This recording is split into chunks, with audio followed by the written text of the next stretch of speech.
Well, everybody, what's the crack? And welcome back to episode number 29 of the Inline G Flute podcast with me, your host, motherfucking Inline G. As you guys can see from the title, we have another guest on the podcast this week. So if you want to go and listen directly to that interview, just skip ahead a couple of minutes. Before then, I'm going to do an introduction, get the housekeeping out of the way so we can enjoy it. So my guest this week on the podcast is Paris-based Brazilian/American flutist, chamber musician, soloist, and my wee mate, Thomaz Tavares. Thomaz and I actually studied together at the École Normale de Musique in Paris. I was there, I think, 2014 to 2017. Thomaz joined a year later than I did and stayed a lot longer when I moved to Germany. He was in Jean Ferrandis' flute class. I was in the class of Catherine Canton. We were great friends. We bonded a lot over many things. One of our great shared loves was a small pub just beside Saint Michel called the Galway Irish Pub. So literally facing Notre Dame. It's a pub that I've loved for many years. It's my favourite place on this earth. And so it was a real pleasure for me personally to be able to bring this podcast not only to Paris, but to the Galway Irish Pub. So I'd like to take just 1 second and say thank you very much to the guys there, especially Jack, who organised it to allow me and Thomaz to film this episode upstairs in there. It was an absolute pleasure. So we sunk a few pints of Guinness. We chatted about everything from the French flute school to our favourite flute albums, Thomaz's experiences in Brazil and the US, his new solo career, and we did it all in front of some very, very confused French people.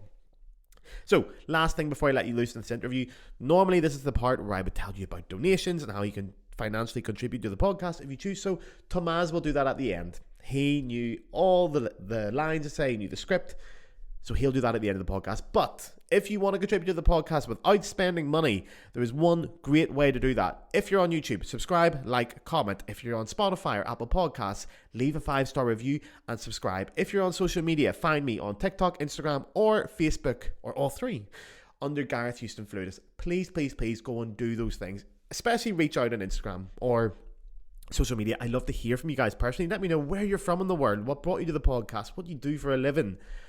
I love building this community up. But the reason, I know you're all sick of hearing people on the internet say subscribe, like, comment, blah, blah, blah, blah, blah. I'm not doing it for my ego. I am doing it purely because it is a huge help to a small independent podcast like this one. I do everything on my own right here. We've got massive guests coming up in the next few weeks, especially next week.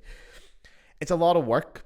I love it. It is my passion project and my baby, but one of the best ways to support it and keep the podcast existing is to go and do all those things. It just gets the algorithm on my side. It gets more people seeing the podcast, more people exposed to it, brings in a bit more support for me and potentially some financial benefits which allow this podcast to exist. So go ahead, please, please do it. Just comment under the video. Say anything. I don't care what you comment. Comment your favorite flute. Comment your favorite Avenger. Comment your favorite Spice Girl. Oh my God, do that. Comment your favorite Spice Girl.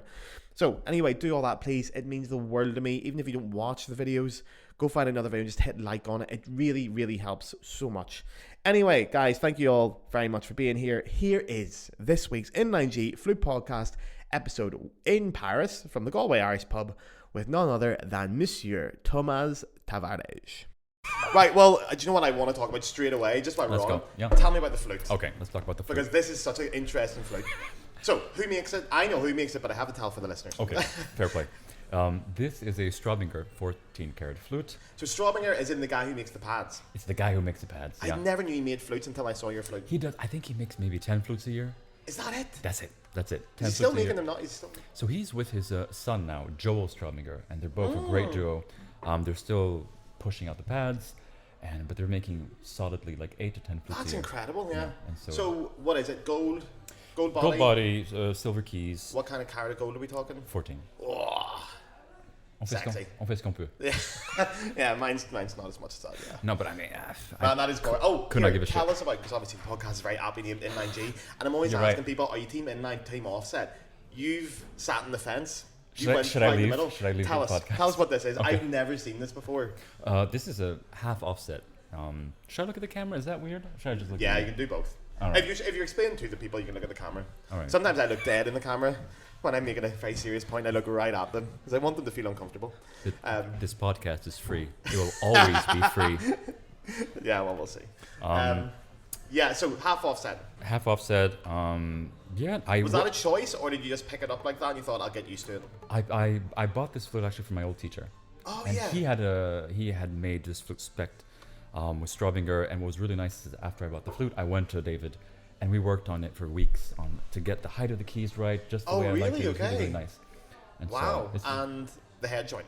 Head joint. That is a sexy head joint. It's a sexy head joint. I don't know if I can show the public. You've got two. I'll put a picture in. I'll edit that in after. My editing team will manage that. What is it? It's a Folisi. It's an Italian maker who's been in France, I think, now for... a beautifully engraved one as well. Exactly. Did you ask for the engraving, or is that just No, this is a head joint from the late 90s. It's wow, it's a Sophie Cherrier model from the late 90s. She has a model? Like, she had something... It's the one that she, bought that time, so she plays on it still. Oh, but there's two lovely mermaids, so it always feels great. And here, low B. Low B? Yeah. What do you think about a B-foot joint? I love low B. I know people love talking about how light and, which is nice. I mean, it's great. But I love to be able to play low B. I use it a lot because I do a lot of violin rep. Yeah, so, true, yeah. That helps a lot. Do you ever use it for extended fingerings and all that kind of stuff? No? I know a few people use it for alternative fingerings and high octave. I do use it. Of tricks. Recently I played the Goldenrod Sonata. I don't know if you've heard that. Oh, I have, yeah. And so it starts with a pianissimo high C. Yeah. So I know, yeah. That does help a lot using the little gizmo, gadget, whatever it's called. The Goldenrod Sonata is... It's written by Sato Matsui. Sato, yeah. It's her piece, Sato. Yeah, I've met her many times. Yeah, she wrote it for, was it for Cal Winsink? She originally played it? This was written for Cal Winsink, exactly. Yeah, that is a gorgeous piece of music, by the way. Great piece. Yeah, the flute needs more modern sonatas. Yeah, okay. She just wrote a new one. Ooh, amazing. Have you heard it? We just premiered it. It's 2 weeks ago. What's it called? It's called Six Tankas for solo flute and piano. Okay. And it's kind of a reference to the Six Epigraphs by Debussy. Ooh. But with their own sort of traditional so Japanese. So it's 6 separate movements then? Six separate movements. Wow. Beautiful music. Yeah. It'll be out soon. Oh. It's going to be available. It's going to be published? It'll be published soon, Yeah, I would recommend any flute players to go check that out, the Goldenrod Sonata. There is a couple of recordings. Carol's definitely recorded Carol's recorded it. We recorded it a few months ago. Did you do it with IMAGO as well? Yeah.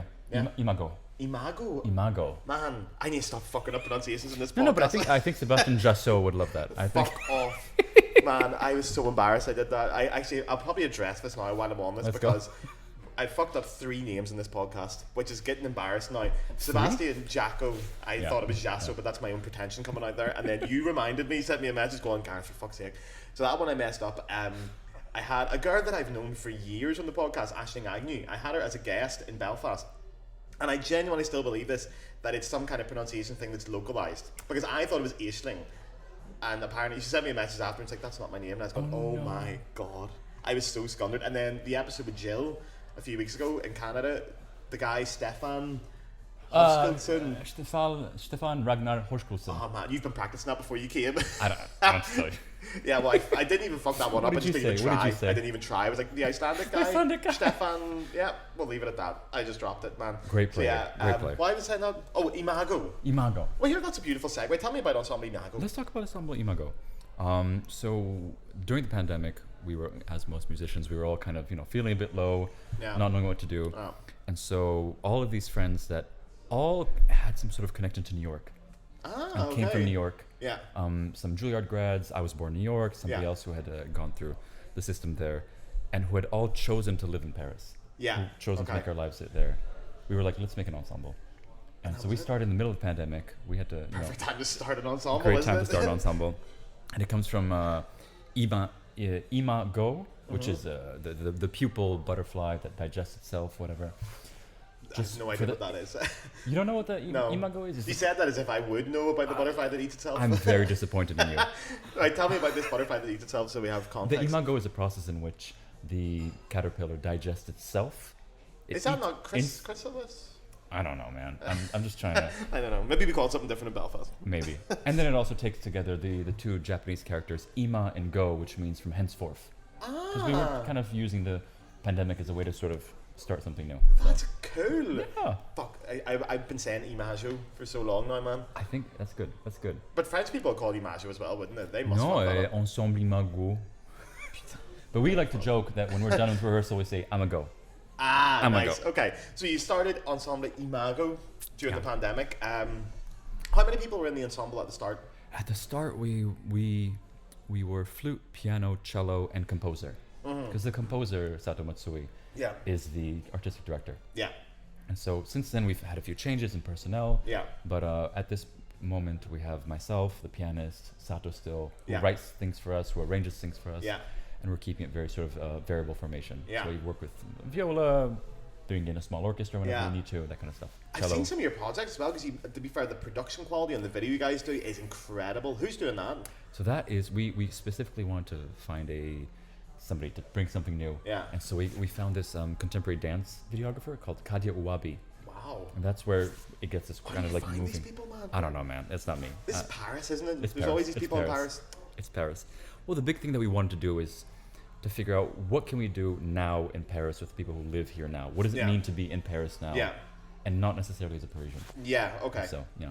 Awesome. It's been a passion project. I would say then for everybody listening or watching to go and check out Ensemble IMAGO on YouTube, because there is some beautiful versions and stuff. Yeah. Am I right in saying you did a version of was it the French national anthem, I want to say at some point? No? That was...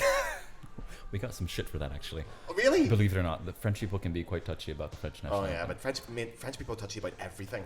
That is very true. Maybe we save that for later in the podcast. Yeah, okay, yeah, we'll get a few more pints in us before we bring that up. But yeah, what would you recommend as the quintessential recording to go to I mean, for people dipping their toes?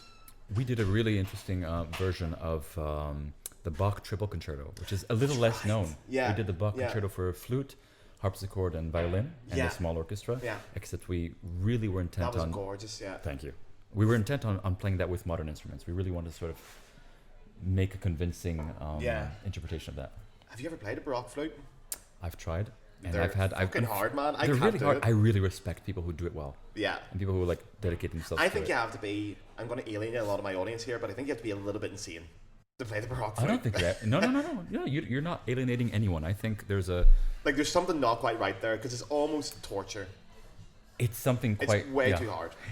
And it's like a very specific set of rep, and it's so hyper focused on, form and structure and accuracy all the time. Yeah. It's insane. And Well, I was having a conversation yesterday with a really good friend of mine who's a traverso player, and he was talking about how Bart Quaken, which you've talked about, I think. Oh, He talks about how you don't actually need to read treatises. yeah. The flute is enough for you to understand how to play, how to style, because there's so many limitations to it Yes. that you're obligated to just Do something with it. to do what you can, and Yeah. that naturally is what Well, the it seems composers like had it's in mind. always some kind of compromise on the instrument. You're always compromising. But Yeah. then I have a good friend who plays Baroque flute, and she studies in the Royal College, and she was saying she actually loves that because you're finding these different colours all the time. That is true. And That there's is like a beauty in the colours, because obviously you're using mixed fingerings or covered fingerings, Yeah. and there's a bit of leeway of what fingers you can use, and they give a slightly different colour, and the imperfection is maybe what makes it nice. It's even nicer, and I think that's where we've gone wrong with the modern flute. We're so obsessed with the homogeneity. Yeah. This whole idea of homogeneity of sound at all times and vibrato through all the Yeah. phases. It's exhausting, I think. Actually, but that's something we can go into beautifully then. So in the Maybe. very complimentary introduction I'm going to give to this episode, I'll explain that we studied together and stuff like that. But obviously, we both came to Paris. We're Yeah. not French. We're not French. We came here. I'm assuming you had the same expectations I did of the great French flute school. I was quite intimidated by it, to be totally honest. I was quite scared. I didn't know much about it, actually. Really? I had no idea about these sort of lofty aspirations of the French flute. Wow. school. That might be a blessing, though. Maybe. Well, just as a small segue, because in preparation for that Bach concerto that we Yeah. played, I actually went to Magali. Oh, really? Which maybe your listeners might have heard of. I don't know. Oh, yeah, I've mentioned her once or twice in this podcast. And she helped me sort of bring out what the modern flute can do that maybe Yeah. the traverso can't, Oh, she's and so how good to at doing that. bring Yeah. a certain bit of life into that. Yeah, but to see, to me, she's the perfect example of the French flute school. There's a few players. Exactly. There's her, I think Jean Ferrandis, your teacher, I think, yeah. Julien Baudimont, Baudimont. Philippe Bernal. They are they're very similar players in many Yeah. ways. Yeah. But yeah, when I came here, I was nervous as fuck. Man, the first lesson I had in the École Normale, Catherine had just started teaching there, so it was her first class as well. Well, And it was in Catherine, French. And Catherine she's in the opera, right? Yeah, at that So time she she's had still just- principal flute of the opera. So, man, you go into your lesson, you're thinking, I'm going to be playing for the principal flute of Paris Opera. You're shitting yourself. And it was the first time I was doing the class system. We had to play in front of people. And Of course, yeah. man, I couldn't sleep. I was there in the Condom like 2 hours early, loaded up on coffee. It was awful because I just had this idea of the French flute school is this thing, and you're now a part of it, and you're in that system.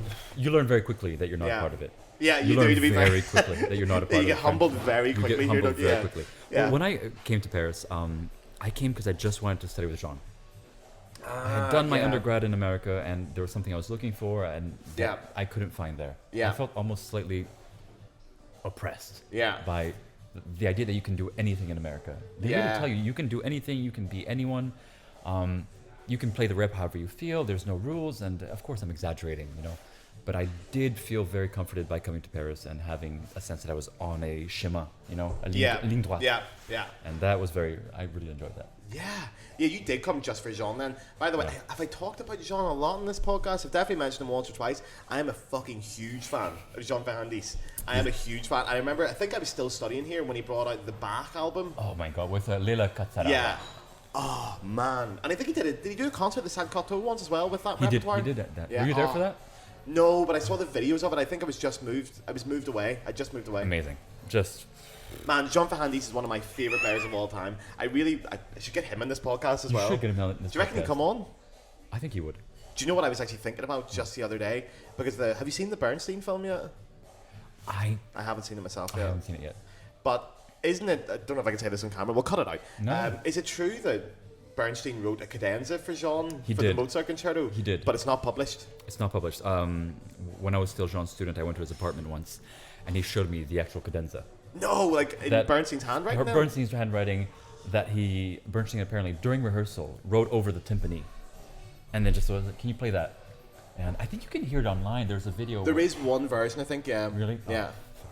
But it's not published and it's not out there. It's not published, it's not out there. I mean, it's a 30-second cadenza. And it's just sort of like Bernstein. Exactly. It's a Bernstein flute cadenza. There's not many of them talking about. No, there aren't. Oh, why doesn't he publish it, or is he just keeping it for himself? Is that a wee souvenir? I think it's a little souvenir. Yeah. To be fair, if Bernstein wrote a cadenza for me, I would probably keep it. No, I wouldn't. I'd sell it, man. I'd sell it. I'd sell it. I'd be raking. That's why Jean's a much better man than I am. No. Right, I've got some notes here. We're trying to keep this podcast on track here. There's a lot I want to talk about. Music school experience. So. You came to Paris. You came the same year I did? No, year after. 2017. So I think it was the year after. I was 2016, yeah. Okay. So you were in America before? I was in America before. Where were you in America? I was at Jacobs School of Music in Bloomington, Indiana. Bloomington, that's right, yeah. Exactly. And where were you before that? Before Bloomington? Yeah, before I was Bloomington. in Brazil. Okay, so you came from Brazil to America. Exactly. At what age? So I was born in New York, actually, and then moved to Brazil when I was 5 or 6. I guess your parents are Brazilian, or one of your parents They're is Brazilian? both Brazilian. Okay. Yeah, my whole family is Brazilian. I actually come from a family of 3 generations of lawyers. That's right. Lawyers, judges, accountants, all of it. And then you. And then me. And then me. You could be making money now, man. I could be making money. I could be you making could be rich. money. You could fund this podcast for me. I don't know about that. No, it was an experience. It was definitely an experience. So growing up in Brazil, when did you start playing flute? Actually, quite late. I started the flute when I was 12.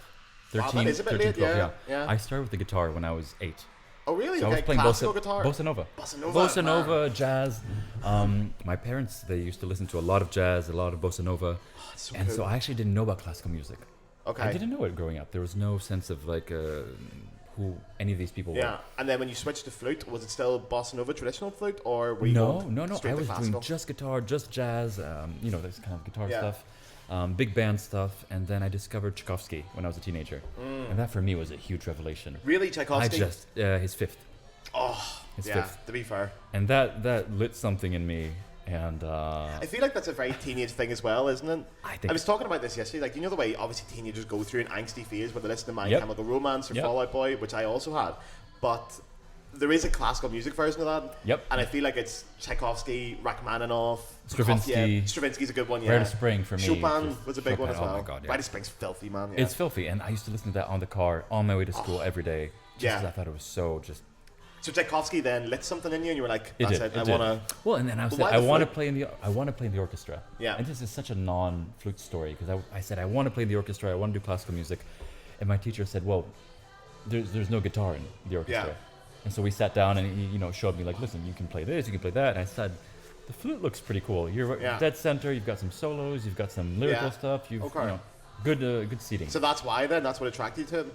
That attracted me, and my guilty pleasure is that, do you remember the Inspector Gadget beatbox video? Man, Greg Patron. Man, I swear to God, I still watch that video about once a month. I still watch that. Man, Okay, I feel a lot better. That is so good, that video, man. And it's funny watching it now because it sounds great, but it's so pixelated and shitty because it's obviously like 20 years old or 15 years old. Yep, exactly. It's old as shit, but man, that was one of the videos that like would have kept my love for the flute alive when I was a teenager.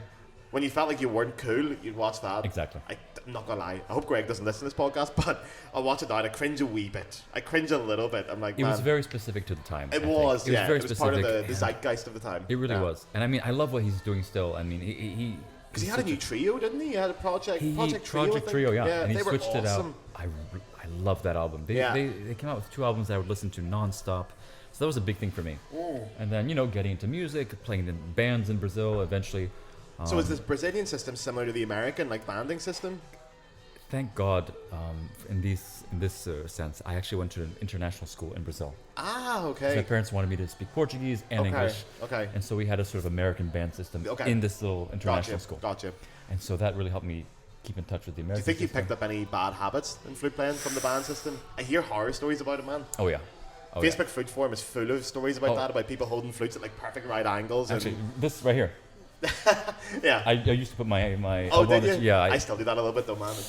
It feels good. But we're good enough to do that now. Fuck it. Man, I love the fact as well when we're not talking. I don't know if the microphones are going to pick up Stevie Nicks in the background here playing, but this is a good moment actually just to quickly explain where we are. That's a really good idea. I think, my Instagram and my social media accounts know I'm in Paris and I'm recording Paris flute players, but they're probably wondering, well, why is he in an Irish pub drinking a pint of Guinness in Paris? Exactly. Why is he not getting a nice vin rouge and living things up? But we are in, I would honestly, I think this is my favourite place on earth. I think when I go to heaven, well, I'm not going to heaven, let's be honest. Don't say that. Don't say that. I'm going down. I'm going to be down. No, I'm LBB. But if I were going to heaven, I think I'd walk in here. If it wasn't for calling old women witches, I think you would be going to heaven. Man, they're all waiting for me down there as well. Man, no one's safe from this podcast. But yeah, so this is the Galway Irish Pub, which I don't know if the camera won't pick it up, but Notre Dame is there. It's right. Like we're looking at it. Maybe later we're sort of looking at it because there's a Welsh flag in the way. But so I Let me take a look. Pub. Let me see. Is the camera getting it? If not, we can computer add it. I can put some green screen in and we'll get it later. We'll get it in post. We'll get it in Man, post. the amount of times I've said in this podcast, we'll get it in post. I don't do fuck all in post. We get nothing in post. I hope you do something in post, otherwise I'm in big trouble. Yeah, well, I can do small things. I'm not obviously saying the podcast, but some guests have requests I remove things, and I've deleted entire episodes of my own podcast. No way. And re-recorded them because, like, man, you can't say that. I mean, the Daphnis episode for sure. yeah. But anyway, Notre Dame is Notre there. Dame. So I discovered this pub when I was studying here. I think I came here to watch a Northern Ireland football match. It was the only place that was showing it, and I just fell in love with the place because it's kind of a, I wouldn't say expats drink here, but yeah, expats in the sense there's a lot of English, Irish, Americans drink here. Anyone's not French, essentially. Actually, but it's all young people who've came to study, and there's been a real crowd around here. And then when I met you in your year, we came here quite a few times, more than quite a few times. I think the first time. Do you remember your first time here? What was my first time here? Was it Rocky Horror? It was after Rocky Horror. Yeah. It was after Rocky Horror Picture. So. Man, let's tell that story quickly. The live one. Okay, go for it. There's were you a fan of Rocky Horror before the Rocky Horror Picture Picture Show? No, you're the one who got me onto it. Was it? Yeah. Oh, man, I fucking love the Rocky Horror Picture Show. I can't associate Halloween with anything else these days.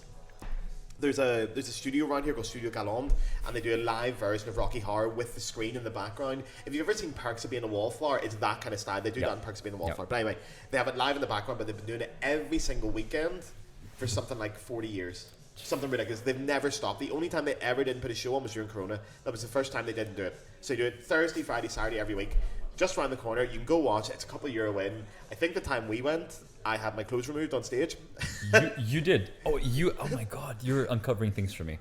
Yeah. So you had your clothes taken off on stage, and I was picked up by the legs. You were? You got... while I was in the audience. Yeah, Frankenfurter got you good. I think I have a video of that. I'll attach that video here. Please don't. In the middle. But yeah, then we came here afterwards. This pub's open to God only knows what time in the morning. And it's a very serendipitous thing that I can do a podcast in here. It's a lovely moment for me to come back here. No, so me too. Yeah, I'm drinking in an Irish pub here and doing... Yeah. I mean, we would just dance the night away, if I remember correctly. And to be honest, after every concours or every big exam, straight here. Yeah. Man, the amount of times I've got the results for my concours while sitting in this pub is ridiculous. I've sat here and been like, someone just fucking text me. But you remember the École Normale? They used to put like the results up on the board, so they printed it off for everyone and to put see. it up. Yep. I hate it. I'm like, email me it. It's listen, fucking French, that. If you're gonna do your lessons in front of everyone, you might as well have your results in front of everyone. But man, it means you had to wait at the École Normale for hours. I never did. I played and I came straight here and I was like, someone send me a picture. And if I've got through or if I've won, happy days, I'll have another pint. And if I didn't get through, I'll have another pint. Happy days, I'll have another pint. So it all Good one. Good for you. Right, what are we going to get? Oh yeah, Paris Galway is the École. Man, the list we've got of things here is so fucking funny. But actually, let's go back to you. Right, so let's go into this because I want to put in this thread further. Yeah. Brazil, you went to America. Who did you study with in America? Thomas Robertello. Right, I'm a big fan as well of Thomas Really? Robertello. Yes. You know him? Well, I knew him a bit. He had the Telemann recordings. Oh my god, the which Telemann I voice. loved. So the Telemann recordings, if I can say anything about it, are the most wild. Just. They are insane. I remember when I was studying with him, somebody mentioned something along the lines of, well, you know, you're not very much playing it according to historical style, and he said, they're my fantasies. Yeah. They're my fantasies. And so I remember walking in the historical department one day, and I actually heard professors from the historical department being like, did you hear his Telemann fantasies? Scandal. I know. It was horrid, but I couldn't stop listening to it. Man, that's the reaction you want. That's what you want. That's exactly what you want. I love those I recordings. Man. love them. And, What was he like to study with? Very particular. Yeah. I have so much love for that man. You've always spoke very highly of him, to be fair. Well, because I was able to, get a lot out of it. Yeah. He accepted me into his studio when he had no business really accepting me, because I really wasn't. I had a good level, but I remember I played a beatbox cadenza for my Mozart concerto in my audition. What? A beatbox cadenza in a Mozart concerto? I wrote a cadenza. Whose idea? You wrote it? I thought because I had no. Is this again from Is this from Greg Patillo's videos? Is this? Well, I was influenced by it when I was a teenager, and I thought this is a very good idea. I legitimately thought it was a good idea, so I wrote my little cadenza. I added the beatbox where it was appropriate. Where is it appropriate in the Mozart cadenza? We're not talking about that right now. Man, please tell me you've kept the manuscript for that. It might be somewhere. Oh my god, I would love to hear that. Fair play. That is fucking cool. I cannot believe you played a beatbox cadenza in the Mozart. Well, I had my ideas. I played it, and somehow I got in. Well, it shows balls, and it shows artistic integrity. Well, it shows something. I'm not sure what it was. But I had a great time, and he was someone that really knew how to push me. He pushed me, and he was very, very particular as a teacher. Yeah. It was really kind of a make it or break it kind of thing. Yeah, and a lot of people didn't enjoy it. Yeah. But the people who did enjoy it have careers now. Yeah. And they're all having a great time. So. What did he do to push you? Does he know how to push your buttons? Does he know how to motivate you? Is that more? Because I think that's a big part of a great teacher. Honestly, I think after a certain level, it's the biggest part of a teacher is providing the right motivation and the right space for a student to grow. Well, his big thing was he would always mention the fact that, not the fact, but he would always say that he wasn't talented, but he had worked so hard that he had an exercise for everything. And I also wasn't very talented on the flute, so I had to make up for lost time. And so he was the guy to go for if you had to make up for lost time and build your flute playing. Yeah. And you write a lot of exercise as well. You were mad for writing an exercise. For what? Like writing exercises. You're a good man for writing them. I love the sort of I got that. We got that in our notes. Actually, I don't know. Your kind of practice strategy and all the things you do, because we've talked about this before in this pub probably. But yeah. I don't. I really like the work of helping. At least now that I'm teaching more, helping students get on the path. Yeah, but you're really good at thinking outside the box. To be fair, because I remember in the École Normale there was a few times where it was really hard to get practice rooms, and we practiced together. Sometimes you remember, like you would get, like I think me, you, and Denise as well. Yep, me, sometimes you, and Denise. Practice were like in a tiny room. Three of us would just go to different corners and just practice, which was a good idea. You're uncovering so many things for me right now. But you always had really cool. Like I remember you used to use the drones a lot. You were a big fan of using that. I love the drones. I used to put lo-fi music. Like to play along with, just to sort of use as a metronome. That was the thing. I loved that. I remember you did that. Where I think that's becoming quite a common thing, where people would use certain songs as a metronome. Yeah. So they get the readable. And you can Google, not Google. You can Spotify that as well to find like songs at 120 BPM. Exactly. And you can just practice along with them. Oh yeah, no. Mozart Concerto for BG, Staying Alive. Ha ha ha ha. So re re re. Man, fuck me. That's class. That's 120. That is it. I hope. Otherwise, I might be speaking shit. I think it is, because the Eber concerto, I think, is written 120 as well, isn't it? The first movement of the Eber? Fuck if I know. Yeah, it is. It's about the same thing. Let's use it. Let's roll with it. Let's roll with it. Let's roll with it. Fucking good one, man. Oh, I'm going to do that tonight. Well, I'm not going to do that tonight. I'm going to get drunk tonight, but I'll do it next week when I'm back. Okay, so you're with Thomas Robertello. Great guy. Great experience for me. He really took me under his wing, and then after that, yeah, where does Jean come into the equation? Jean comes into the equation where I asked him, what should I do for summer festivals? And he said, there's one person that you should study with for the summer, and that's Jean Ferrandis. Yeah. And I remember he called him an actual genius. And I never heard the word genius being associated with flute. And then I was like, okay, let's try that. Ooh, and off the first summer festival I did with him in the French Alps, I was just... And to be fair, doing a summer class in the French Alps, not bad either. Not bad. Not bad. You went to did you do the, is it Teen? Is that where it is? Is that exactly, where John did as well? That's where he did it. Maggie used to teach that as well? She did. I went to I think one of the summers. I think she had told me she'd give you a lift or something once, did she? Yeah, exactly. Yeah.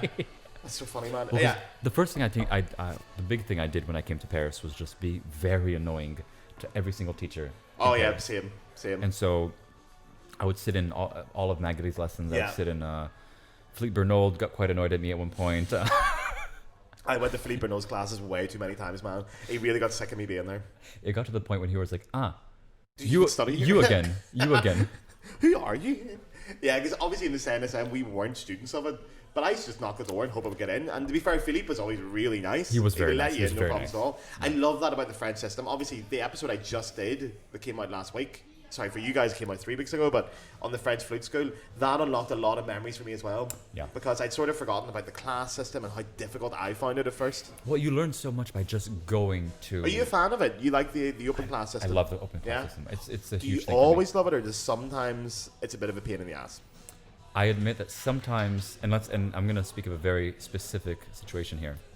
I remember when I was having just a bad week. Everything wasn't going right and whatever. Yeah.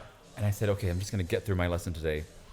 And I remember that there was 2 people who came to my lesson, and it was, who was it? It was Irina Stachinskaya. Oh, fuck. Man. Who I adore. I think I worship Irina. She is unbelievable. She's as close as rock star as it gets. Yeah. But she came, and somebody else came, one of Jean's old students, and I was just... Man, I'd be like, no, do you know what? Fuck this. I was just, yeah. I want your opinion on the French flute school. What does it mean to you? What do you think of now that you've been here for a long time when you say the French flute school? What does it mean to you? I think the French flute school was very much a thing in a pedagogical sense, right? It was definitely a thing in the sense of the technology meeting the people at just the right time. Yeah. Right? That's a huge thing. Yeah. And there were certain priorities that were put in place.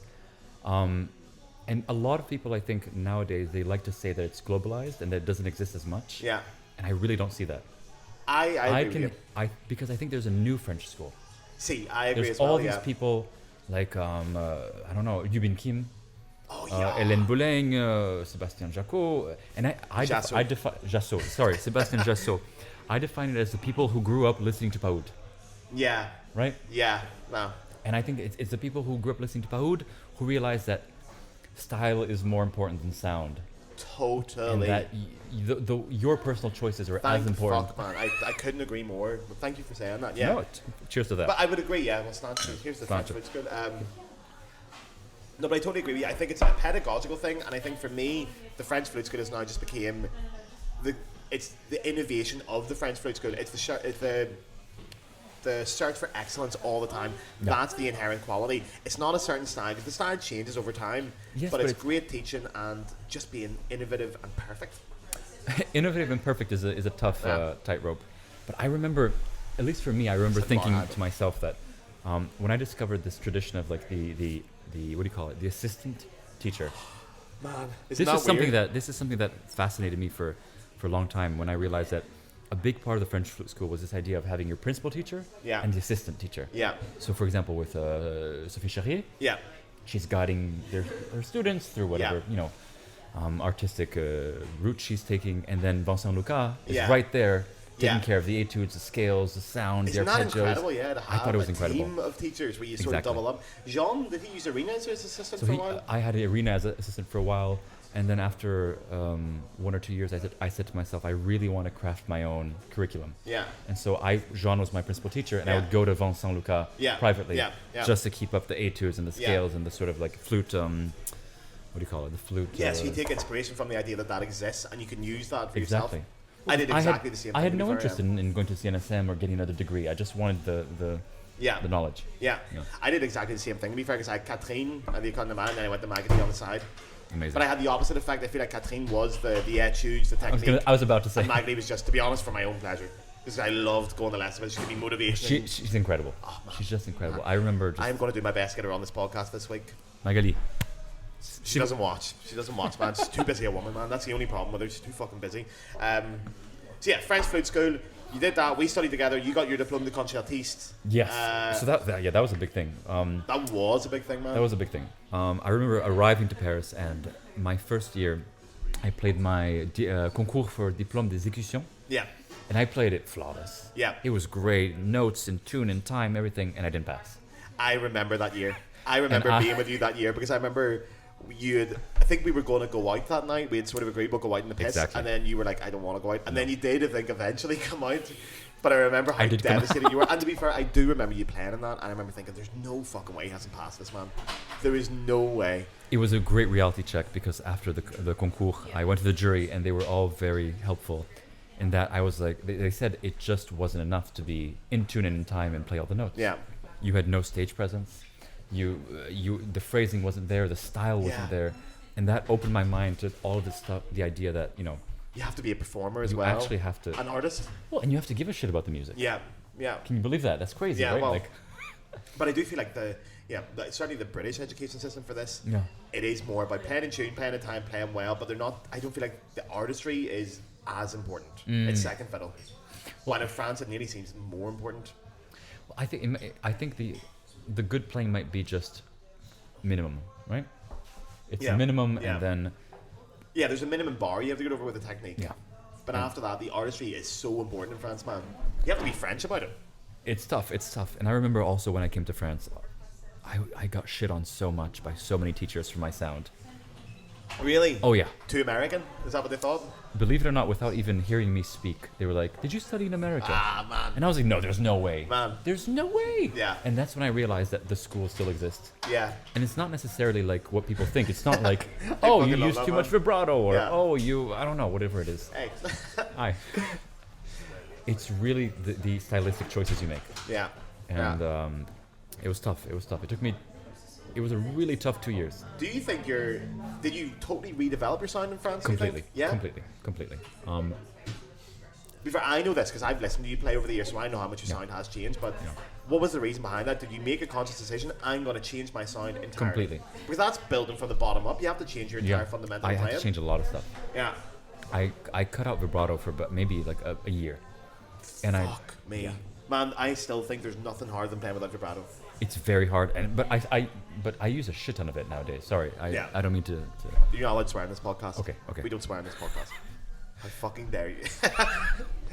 It was a tough time, and so I did a lot to sort of build my playing from the ground up, and it involved cutting vibrato, and it involved singing a lot. And that's the one thing. You're a big man for that, yeah. I'm a huge man for that, and the only thing that all of my 3 teachers in France had in common, because they were all so different, and that would be Jean Ferrandis, Magali Monnier, and Vincent Lucas. Yeah. All of them said you should be singing as much as you're playing. I've heard that a lot as well, That must be a French thing, because Catherine said that a lot, but then obviously she was principal flute of the opera, so she obviously heard great singers every fucking week. Yeah. But her whole thing was like, I remember once a student had asked like recordings to listen to for the Mozart concertos, and she was like, don't listen to Mozart flute concertos, go listen to so-and-so sing Mozart.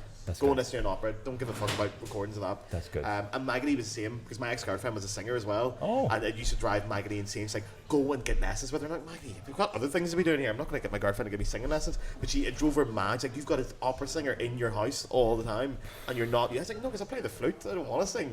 To this day, I still can't fucking sing. You can sing. You're a good singer. I can't sing.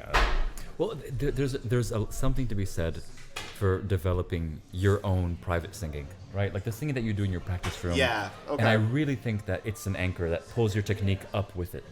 Okay. And this was a big thing about Vincent Lucas. He used to always say, like, you can only play as well as you sing. And I was like, do love what? that. There's Yeah. no way. Because I sing shite, man. I'm a shite singer. Well, but you don't have to sing well. It can be just like, I don't know, what's a piece? I don't know. What's a piece? A piece for the flute. Piece for the Give you an flute. example. What about the slow movement from the Mozart Concerto? Great, let's do that. Yeah. If you play in a way that's very sort of note, Yeah.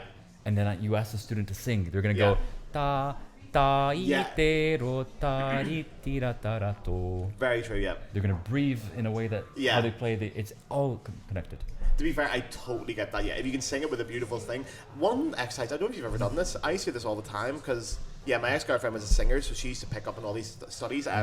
She would get a glass of water and put a straw in it, and then hum the tune, and try to keep the bubbles at the same level. Oh, Yeah. that's good. Yeah, Air because consistency. yeah, you can see it then as well, and you control the breath in the air. But obviously, if the bubbles stop, you can see where you've cut your air very clearly. You can That see is where you've good. cut a freeze because the bubbles have fucked That off. is So good. the bubbles have stopped. The bubbles have fucked off, man. Normally, when I have guests in this podcast, I don't swear as much, but Are you sure? with guests, I don't. Okay, fair play. With Gary Shocker, I think I let a few ones slip in, but That was a good it one. wasn't too bad. That was That was fun, a good man. one. Gary Shocker's a great man. Have you ever met Gary? I took a few lessons from Gary. Seriously? Actually, when I was in high school and I was preparing for auditions for college, I took a few lessons with him. He put wine corks in between my fingers, and he made me do a bunch of interesting things. That seems like a reason just to save up wine corks. That seems like a reason to drink lots of wine. Like, no, it's for my students. I remember when Philippe Bernaud asked Gary Shocker to come give a masterclass at the Paris Oh Conservatory. man, I will never forget this. And Gary Shocker just shows up in his 5-toe shoes. Man, that is exactly what I was just about to say. And The French were horrified. they're horrified. Horrified. Yeah, when was that? That must have been like 2019, I think. Okay, because I remember, because he came to the École Normale for a while as well, didn't he? I never. I No, I he didn't they go to a class or something. But anyway, he came to the CNSM, and I remember doing the masterclass and just turning up with those, like, yeah, the 5-finger like shoes where the toes are like individually separated, and the French were horrified. They were fucking horrified. The minute he walked on stage, like, no, we're not listening to this American. and I remember that the students started getting a little bit, Yeah. feeling weird about it, Yeah, and 'cause they're immediately Bernaud was like, no, everyone, listen to this, because it forces them to get out of the bubble. Yeah, Right? and also, like, Gary Shocker, to be fair, he's one of those flute players that you can disagree with his style maybe if you want, but as a flute player technically, and the sound he makes, It's him. objectively incredible. And it's objectively him. Yeah. It's like agree with it, disagree with it, but you have to respect that it's him. Yeah. And Entirely. I think Oh, that's man, I do that's respect my it as sort well. of that's how I know I respect a flute player. Yeah. That I really enjoy a flute player. Yeah. Because I might disagree with everything you do, but Oh, I often do, yeah. But yeah, I used to say that all the time about Galway. Obviously, I'm a big fan of Galway, but I Huge always fan of say Galway. if I could play like Jimmy Galway, I wouldn't. yep. I would love But to I be. can't play like I would him. love to be able to. Yeah, if I could do that, Yeah. I wouldn't play the way he does. But I can't do it because of Jimmy from Galway. Right. So anyway, you got your diploma de concertiste, you left the École Normale. What's been the crack since? What have you been up to? The crack since is that I spent about 2 years teaching at conservatories. Yeah. And These are the local conservatoires in one was Paris. municipal. Well, I did the arrondissement ones Yeah. too. I did Jacques Ibert. I taught him Oh, a I little used to bit. go to the Jackie Bell one. That's a good one, yeah. I used to live beside that, actually. Really? Yeah. So I did Jacques Ibert for a little bit. I taught as a sabbatical interim teacher Yeah. at Jean-Baptiste Lully, Oh, the Ludi which one, is yeah. a gorgeous Yeah. establishment. I was at Provins for 2 years. Oh, Normandy. That's right. Oh, we teach I was in in Normandy Normandy as well. at Gisors, and it was just too much. It was Yeah. too much stuff, and I realized that wasn't the dream. Yeah. And so I kind of planned my exit for about Yeah. a year. And how's it going? I quit all my jobs in October, I love that, in man. August, I fucking love that. So you're just going completely freelance, into the deep end for the freelance into the deep performing. end, freelance performing. Man, what's the worst that's going to happen? Why not do it? Plus, I feel like you're doing really well in the sense that you're building your own brand, your own idea. You've got your own ensemble. You're not trying to fit into the systems necessarily that are there. You just go, fuck it, I'll make my own. I'll make my own stuff. I think you can relate to this, right? Yeah. Because I think that what you've done, which is very, very admirable, is just say like, I'm going to be myself 100%. Yeah. And it's obviously working out for you. Wow. Or at least you found It's getting something. there, yeah, it's getting getting there. I think you'll be top podcast by Yeah. the end of the year. Fucking fingers crossed. Of all podcasts. Of all podcasts, Joe Rogan can go fuck himself. Man, Joe Rogan, I'm coming for you. You heard it here first. But yeah, there is something to be said of, like, I've talked about this so many times in the podcast, but in the classical music industry at the minute, there's not, it is, I wouldn't say it's dying, but it's not adapting. And there is such a potential, which other genres are doing, where You just make your shit for your audience and you go directly to them. You don't need to worry about doing. Or not other even for your institutions. audience. You do it for yourself. Like you do Yeah. the projects that you would like to. Yeah. Which I think is what you're doing, right? Yeah, and then you get an audience that react with it, and you just go to them. You sell to them. You work with them. You go fuck everyone else. We'll go directly here. We'll build this up, and that's it. But it feels like that's what you're doing with Ensemble IMAGO. IMAGO. I remember before. So my exit strategy was very well planned out. Yeah. And I was inspired by actually a friend of mine, Sridhar Bhagavathula, who was also a Baroque flute player. Yeah. He sent me the Rampal biography. I don't know if you've read it. Autobiography. It's have called a while ago, Music, My Love or something. Yeah. And he speaks step by step about how he built his own solo career. Yeah. And how he went from like small cities outside of Paris and doing concerts and contacting the local agency news and building his own solo career. Yeah. And after I read that, I was like, okay, we can do it. It's good enough for him. Let's It's try good it enough out. for us. Yeah. So I tried it out. I saved enough money so that I could survive. Yeah. Problem. Quit all my teaching jobs. I called all of my contacts and I said, the people that I play with, the harpist, the pianist, everyone. And I said, listen, I'm going solo. We're gonna. You want to do this together? Yeah. Let's gig. Let's go. What's in? Have you got any gigs planned? Anything coming up soon? In 2 weeks, I'm playing with my harpist friend, Oksana. Yeah. We're doing a big concert, flute and harp, in the 14th arrondissement at Les Nocturnes de l'Aube. Okay. Is that a festival or like a? It's a chamber music series. Ah, nice. It's a nice okay. little place. What are you going to play? We're going to play Yuko Ibayashi, Sonata for flute You've and played harp. that a few times, haven't you? A few times. That's a good one. It's a bitch of a piece, but it's amazing. That's another piece as well. That's a amazing real hidden piece. gem in the flute repertoire. Yeah. Incredible music. And we're doing a bunch of other stuff as well. Rico and I, for IMAGO, we're playing Petit Palais in April 14th. Wow, holy shit.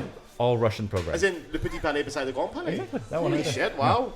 That's an iconic venue. So in Paris, there's two. Are they museums? Yeah. They're museums, but now? they both have, I think, concert halls attached to them. So I think they used to be palaces, and then they've converted them to museums now. But they're across the road from each other. So you have the Grand Palais, which is obviously the bigger one, and then the Petit Palais, which isn't fucking petit either. It's not petit. It's not like the Grand Palais is grand as fuck, and the petit one's like quand même grand. Yeah, exactly. Why are we not speaking French? Man, I spoke a bit of French in the last episode, and a couple of people said they were panicking as fuck. It's like, you introduce the episode in French, like, we can't speak French. The very smooth transition we would have had in this podcast episode where the pints are suddenly filled. Going to the list, there's two things I have to talk about. Yeah. One, being on tour in China, in Wuhan, when COVID began. I totally fucking forgot this happened to you. Tell me about this. So I auditioned for this orchestra called Orchestre Chambre Nouvelle Europe in 2018-19. Yeah. And then, one of the first gigs I had with them was going on tour in China. Yeah. And surely enough, we did Beijing, we did Shanghai, Tianjin, Shenzhen, and the last spot on the tour was this little city that not a little city, actually a huge city that I had never heard about, called Wuhan. Yeah. It's known for something else now, isn't it? Throughout the trip, we had been hearing things about like, oh, there's something going on, something's not right, people are getting sick. And so we called the French embassy in Wuhan, who are the ones sponsoring the grand opening of this big hall. Okay. And we're like, listen, the musicians are all kind of worried. Half of us are kind of coughing a little bit. No one like. What time of year is this? This is January, early January. Fuck, okay. We got there January 1st. We were in Wuhan on January 9th. Is peak then. It's this is really, right before we knew what it was. And so we called the embassy and they say, ah bah non, t'inquiète, c'est juste un petit rhume. It's just a little cold. It's not a problem. Just go, play.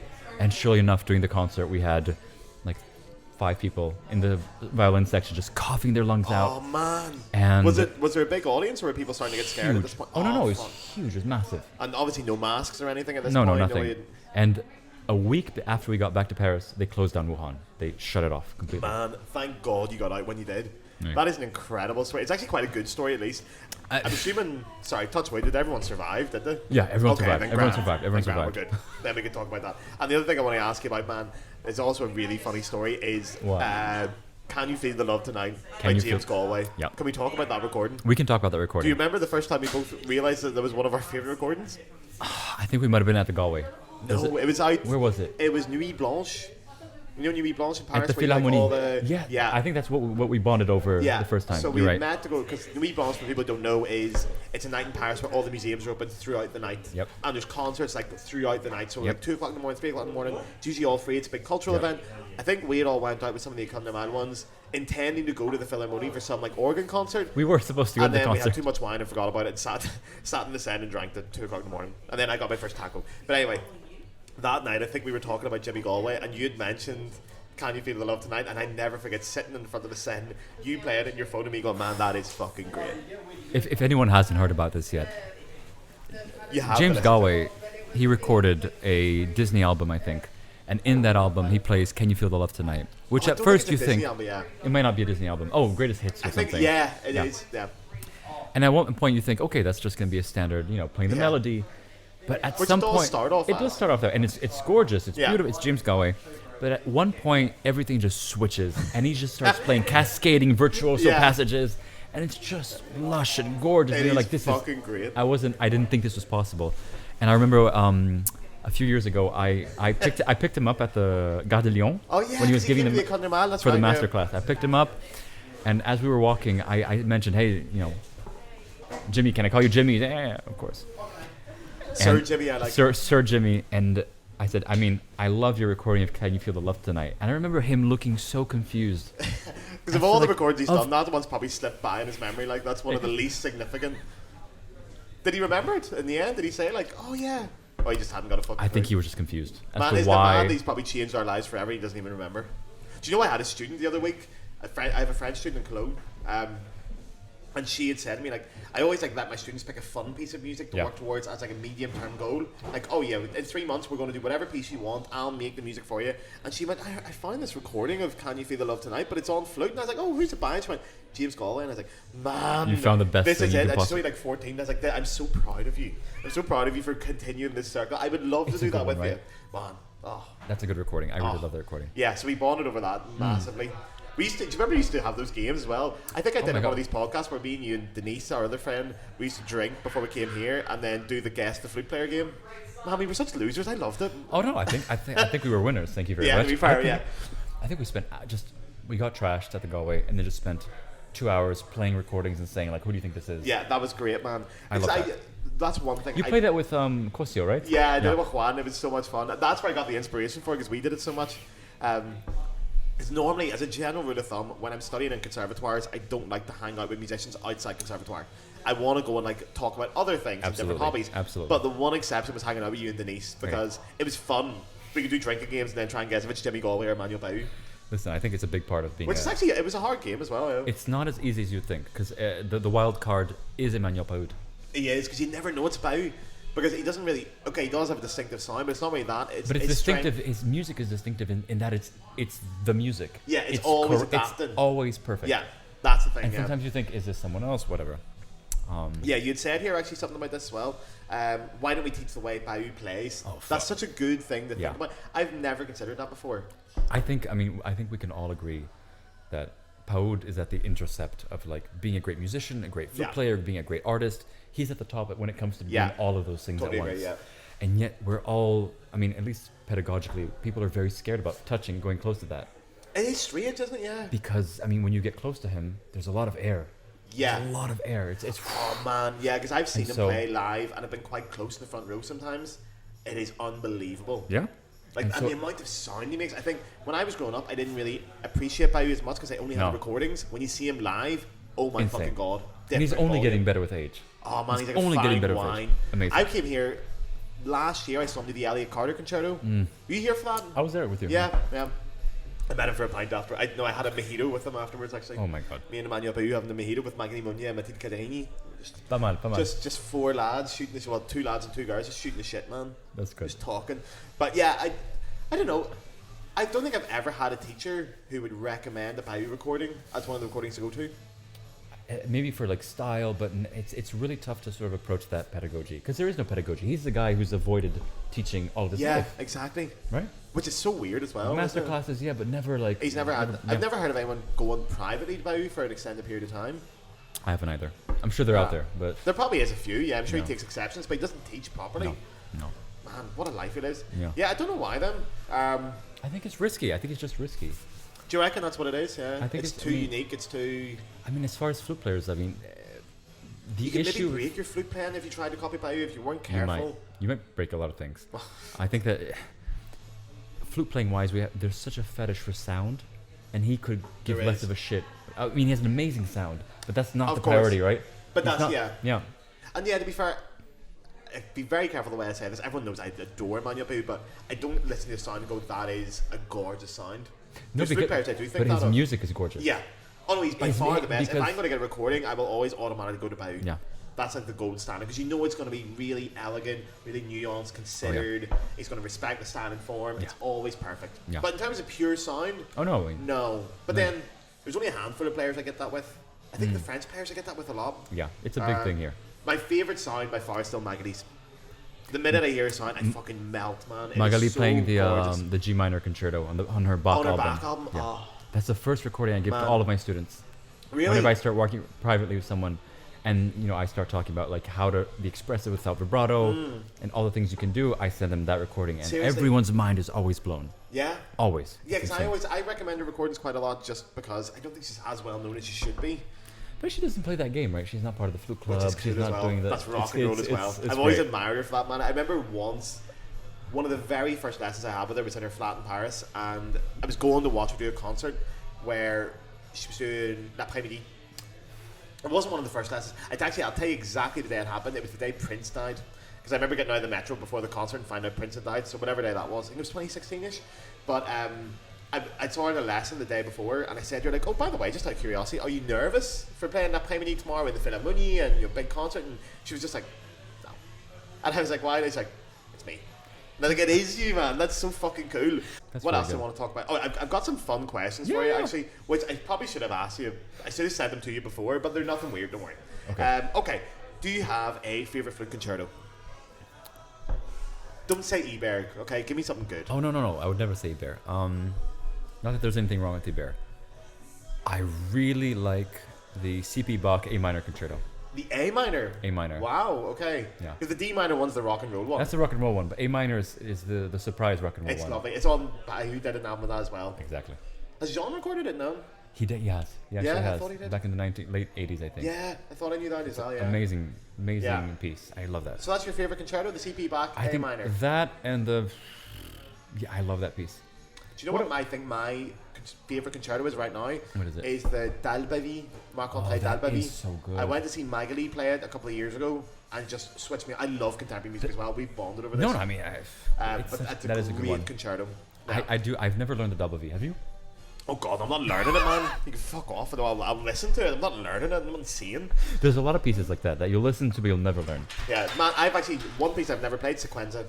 You've never played. Never played Wasn't Sequenza. it on the required test piece at École? It was one year, but then I think that year I was leaving and I my just God. left without getting my diploma. That's a whole other story. That was a rough year. Yeah, I've never learned Sequenza. I actually really like Sequenza as well, It's but a never good, properly it's actually learned a it. good piece, yeah. Okay, favorite flute album of all time. Ooh. Is there anything that springs to mind straight away when you think of? I mean, immediately, I love I really enjoy this CD. This is kind of like a lesser known CD. It's Vincent Lucas playing. It's called Paris 1900. I know that album. And it has the best recording of the Melbourne Sonata I've ever heard. And I used to hate that piece. I actually really like until I heard that Sonata, recording. Yeah. That's an amazing That's recording. a really good answer. It's a good one. Okay, fair That's a play. good Yeah, one. I'm happy with that. Do you remember the first flute album you ever bought or streamed? Oh yeah, that would have been Jean-Pierre Rampal. I think the Golden. It's an album called The Golden Flute, and I bought it on LP vinyl. I actually have the LP. I found it in a second-hand store recently. That is good. Great. Yeah, album. because it's like, is it all concertos? Is it? It's all concertos and some like little Bach things that he like, transcribed. It's great. Yeah, Wonderful. Okay, first album in general you bought or streamed. Oh, this is. Do you know this?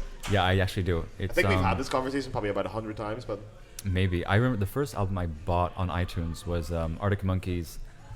Whatever people say I am. Yep, that's whatever people say I am. That's what I'm not. We bonded a lot over the Arctic Monkeys over the years as well. Yeah. Did you used to play in a band? Did you play? I used to play in a band. Yeah, and we you used played to bass, cover. didn't you? No, guitar. Play guitar. Fuck. Guitar and you covered.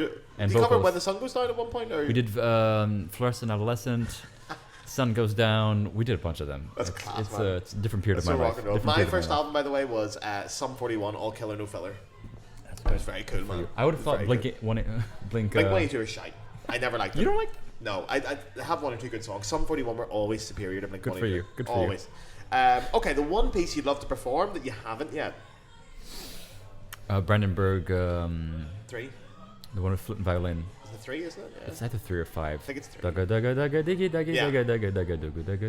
a good one. Are you going to try to plan it at some point? Yeah, we're trying to do it with IMAGO. We're planning to sort of get some string players, open up the concert, and That'd be a good one. That's a good one. Yeah, the one I've never played, I think you've played it though, is the Mozart Flute Quartet. I've never had the luxury I'm playing of that next month. I love the D major one, D obviously. major one? I mean, listen, the C major one is... I know you talked shit about the other ones, but... Yeah, they are shit.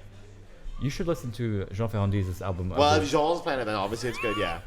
But yeah, that man can play anything. Let's go. Okay, and what would be your go-to piece to impress someone who's never heard of flute or classical music? I've rephrased this question to what it originally was. What was it? But the original question was, if you're on a first date and you want to show someone off, what do you play?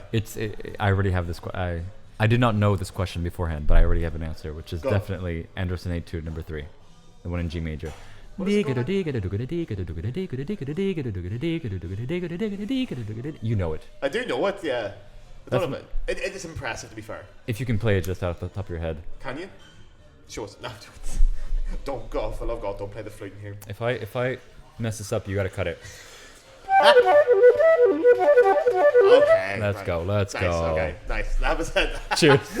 Snapchat. That was actually really good, to be fair. Okay, and the last thing, I don't know why I put this question last. Here, don't even start me, man. I'm not touching that thing. What's the last question? Last question. Do you have any funny pre-performance rituals or superstitions? Yes, I have one thing that I do with my body before every single concert, and everyone who plays with me, they know what it is. Yeah. And it basically involves like shaking my arms like a flailing. Okay. I'm not gonna do it. Is it to get like rid of the tension? No, it's just to get blood in my hands because I have very cold hands. Jesus Christ. Yeah. They're from beyond the grave, those hands. It's rough. It's rough. I mean, I'm Brazilian, and this isn't normal for me. True. This weather is not okay. Yeah, you don't suit that, to be fair, yeah. I know, because I was going to say earlier, you're the first American I've had this podcast, but technically you're not American, so... It's a fine line. So I still haven't had an American... No, Gary Shocker's American, fuck. Yeah. Shit, I've only had one then. It's Alright, okay. that'll do. Okay. You'll have... Have you heard of any other weird pre-performance rituals? No? Have you seen any weird ones? I have a friend... Don't worry, you're fine. Vous voulez s'asseoir, y a pas de souci. Oui, y a pas de souci. Ouais, bien sûr, allez-y, ouais. Y a pas de problème. Parce qu'on a des micros et ça dérange pas Ouais, de c'est tout. tout proche, donc... On n'est pas live. Ça fait,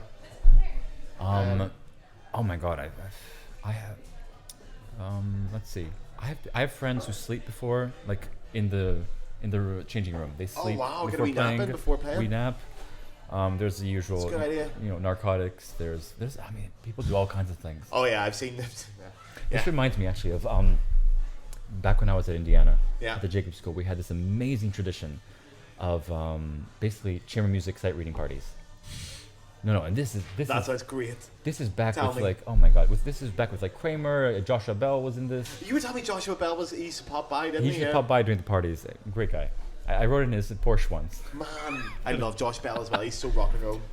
But what's the chamber music parties? So the chamber music parties were these, once a month, we'd have a party, and it was basically at someone's house. Oh, we're good. And basically, you would have a big bag of chamber music. Yeah. And in this bag, just all kinds of stuff. Everyone shows up, they imbibe, drink, whatever they want for an hour, and then we're like, okay, let's go. Somebody gets on a chair with a big bag, and we're playing the Trout Quintet. No way, you on violin, Thomaz, can you play violin too? For the piano, we're doing this. But where does the game aspect come into it? Is there a competitive aspect to it? Well, first of all, we're all sight reading.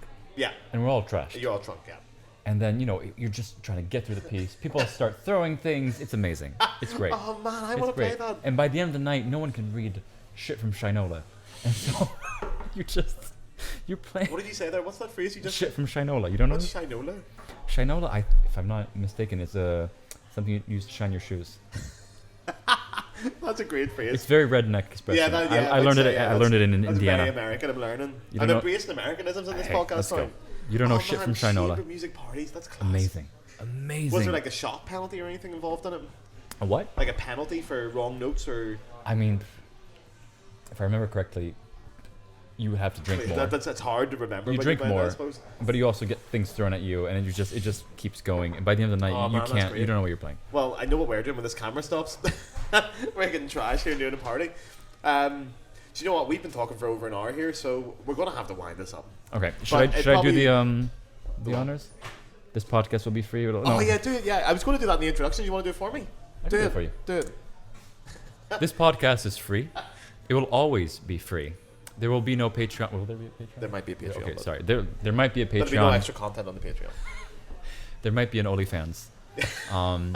If you could spare the amount of a Sprite, no, Dr. Pepper, of a Dr. Pepper in your respective country, it keeps the podcast going, and I immensely appreciate it. There you are. It helps me not take students. Man, #1 fan. I fucking love that. Beautiful. Right, well, on that note, we are going to get out of here and go have another pint. Okay, Cheerio. Thank you for listening. Thank you for listening. Thank you for listening. Cheerio, lads.